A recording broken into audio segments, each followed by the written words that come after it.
U.S. Air Force fully upgraded B-52 bombers. U.S. Air Force's fleet of B-52H bombers will look like after receiving a host of upgrades in the coming years. The company had previously revealed that the next iteration of the B-52, which may ultimately receive the designation B-52J or B-52K, would feature noticeably larger underwing engine pods to accommodate new Rolls-Royce F130 turbofans.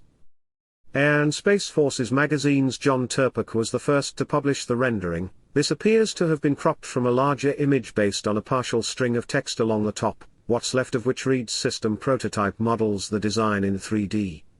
The outlet did note that the image was rendered from a digital prototyping model, and is likely to closely resemble the final version. The new engine pods, part of a larger re-engineering effort, are immediately apparent, but have also been publicly shown before. In September, Boeing released a video containing views of a B-52 wind tunnel model with the revised pod arrangement. A full-size mock-up of one of the pods, each of which will contain two F-130s, was also on display at the Air and Space Forces main annual convention, held just outside of Washington, D.C., that same month.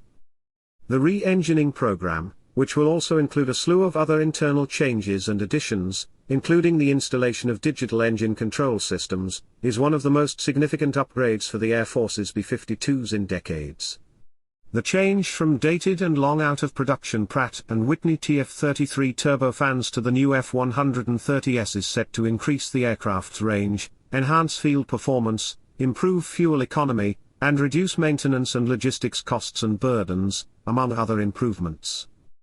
Maybe most intriguing is that the new rendering shows a revised nose section for the B-52 that takes the jet back to its classic look. The Air Force's remaining B-52HS has already been more or less supplanted, at least in some way, by modern targeting pods, either Lockheed Martin Sniper or Northrop Grumman Leitoning types, installed on pylons under the bomber's left wings. Also, its low-level penetration mission has waned over the post-Cold War years. The Air Force has said in the past that it is interested in potentially relocating the position of the targeting pod, or an equivalent capability, somewhere else on the B-52. However, the rendering does not appear to show any relocated or new sensor system that would fit this description. The new nose sections on the updated bombers will also contain an /APG-79 active electronically scanned array, AESA, radars, another forthcoming upgrade for these aircraft. The variant of the radar that will be used on the B-52s is a scaled version of the set found in the FA-18E/F Super Hornet and E-18G Growler. The AN/APG-79 will give the B-52s greatly improved radar range, fidelity, countermeasure resistance, situational awareness, and other capabilities. The radar can even support electronic warfare and communications capabilities, and the aircraft's targeting pod can be slaved to it and vice versa, which could help with target acquisition and identification, including aircraft, among other things. It's not entirely clear from the angle we have of the rendering, but the new radar, plus the elimination of the EVS fairings, may come along with a major reprofiling of the B-52's nose itself. These improvements would likely lower drag and improve efficiency further. Encore again, this will also give the aircraft an appearance that is somewhat reminiscent of early B-52 variants.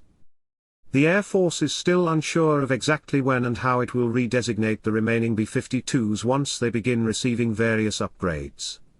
No matter what, the Air Force's B-52HS, the very youngest of which have already been in service for 60 years, look set to get a slicker updated look as they receive their most significant upgrades in decades.